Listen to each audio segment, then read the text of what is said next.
इसको समझने बुझने की आवश्यकता है। आज हम लोग देख रहे हैं, आज चारों ओर खाली चांपी गांव ही नहीं, चांपी गांव के अलावा भी अगल बगल गांव में जहां पर हमारा आदिवासी लोग रहता है, वहां पर आदिवासियों का जमीन कैसे लूटा जाए, आदिवासी भाई बहनों को कैसे लूटा जाए या उनके साथ गलत किया जाए। आज हम लोग देख रहे हैं कि आज जो पूरे खूंटी बहुल क्षेत्र में हमारा आदिवासी बहुल क्षेत्र 70% है, फिर भी यहां पर जो चंद लोग हैं, हम लोग उनके ऊपर में शासक के रूप में राजपाट चला रहे हैं। पूर्व के वक्ताओं ने कहा कि हमारे पढ़ा राजा या ग्राम प्रधान खाली पढ़ा राजा बनकर रहने से नहीं होगा। ग्राम प्रधान का जो फर्ज है, हम लोगों को उस पर चिंतन मंथन करने की जरूरत है।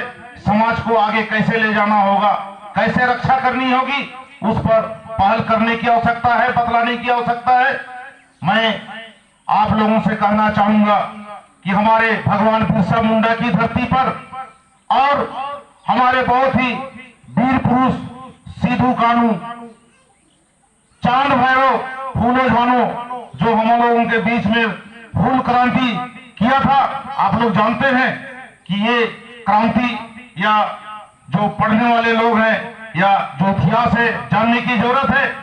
जब जब हमारे आदिवासी भाइयों बहनों के ऊपर या हमारे जल जंगल जमीन को अंग्रेजों ने ब्रिटिश साम्राज्य के समय लूटने का काम किया था, तो इन्हीं लोगों ने जमीन की रक्षा करने के लिए, अपनी बहन बेटियों की रक्षा करने के लिए अंग्रेजों से जबरदस्त तरीके से सामना किया था। और उस 1857 के विद्रोह जो हुआ था, उसमें कम से कम 20,000 के आसपास आदिवासी भाई बहनों ने उन लोगों का कुर्बानी हुआ था। इस तरह से हमारे पूर्वजों ने शहादत दिया है और इस भगवान बिरसा मुंडा के धरती पर पूर्वजों ने भी बलिदान दिया है। तो मैं कहना चाहूंगा साथियों कि आज हम लोगों को जगने की जरूरत है, एकजुटता होने की जरूरत है। आज हमारे एकजुटता नहीं होने के कारण, जैसे पूर्व के वक्ताओं ने कहा, हम लोग को बोला जाता है कोई सरना है, कोई ईसाई है, कोई सनातन है। तो यहाँ पर हमको देखना होगा, समझना होगा।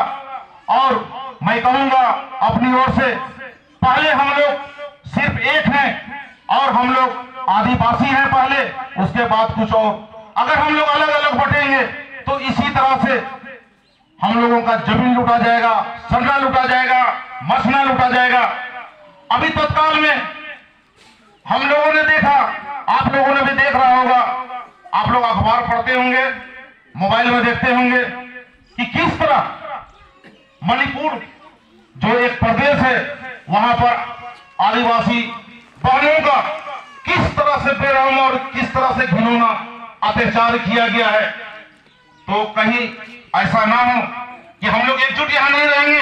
आज यहां हम लोग का जमीन लूटा जा रहा है, सरना मसना लूटा जा रहा है। कल कहीं हम लोग के घरों में भी घुसकर क्या क्या इन लोग करने का प्रयास करेगा। जैसे कि पूर्व में हमारे यहाँ की बहनों ने, दीदियों ने कहा कि वो लोग जब मीटिंग करते हैं तो वो लोग कहते हैं कि हम लोग घर में घुस के ऐसे कर देंगे, वैसे कर देंगे।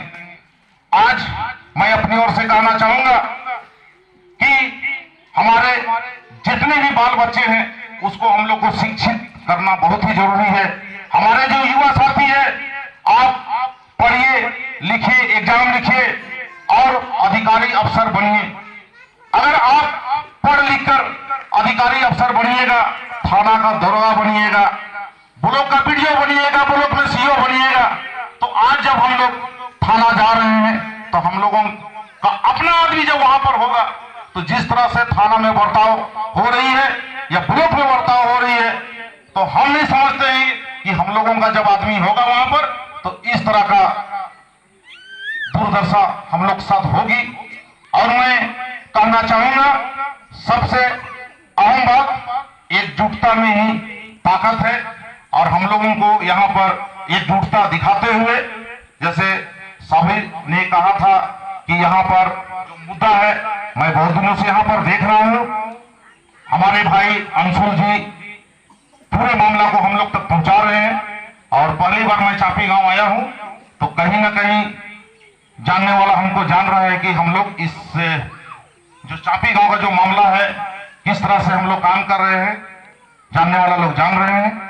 और अंतिम में ज्यादा ना करते हुए, आज का जो बैठक है खाली भाषणबाजी का दौर नहीं रहना चाहिए।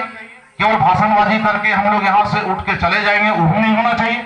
मैं समझता हूँ कि जितने भी यहाँ पर हमारा सीनियर लोग, गार्जियन लोग, पढ़ा राजा लोग हैं, प्रधान जी लोग हैं, जनप्रतिनिधि लोग हैं या समाज के अगुआ लोग हैं, मैं चाहूंगा, अपनी ओर से बोलना चाहूंगा कि एक यहाँ पर निष्कर्ष निकलना चाहिए आज का बैठक का कि आगे हम लोगों को क्या करना है।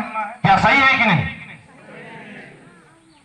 कि केवल हम लोग बैठक करेंगे, भाषण सुनेंगे और फिर अपना अपना घर चले जाएंगे? तो क्या ये मेरे हिसाब से सही नहीं होगा। तो यहाँ पर बैठक करके एक निर्णय लेंगे। और मैं यहाँ पर जो भी इस तरह का परिस्थिति बन रही है या बनी हुई है तो मैं उसका कतई समर्थन नहीं करता हूं, इसलिए कि हम लोगों ने देखा है पूर्वज काल से हर एक गांव में अलग अलग समुदाय के लोग हम लोग रहते आए हैं और हर लोग एक दूसरे का आंगन में पैर रखते हुए कोई खेत जाता रहा है या कोई किसी का घर जाता रहा है, तो आज बहुत ही दुख के साथ करना पड़ रहा है। मैं समझता हूं इस गांव में जो इस तरह का कार्य हुआ है, मैं समझता हूं ग्राम सभा के माध्यम से या आपस में गांव के लोग बैठक करके इस तरह का मतलब कोई निर्णय ले लेना चाहिए था। और जो सरना वर्षों से सरना पूजा होती आई है, जैसा कि सुनने में आ रहा है, अगर सरना पूजा होते आ रही है, इस तरह से सरना से छेड़छाड़ अगर हो रहा है तो मेरे ख्याल से ये कतई बर्दाश्त करने का चीज नहीं है। मैं इतनी बातों को करते हुए मैं इन्हीं चंद शब्दों के साथ अपनी बातों को विराम देना चाहूंगा।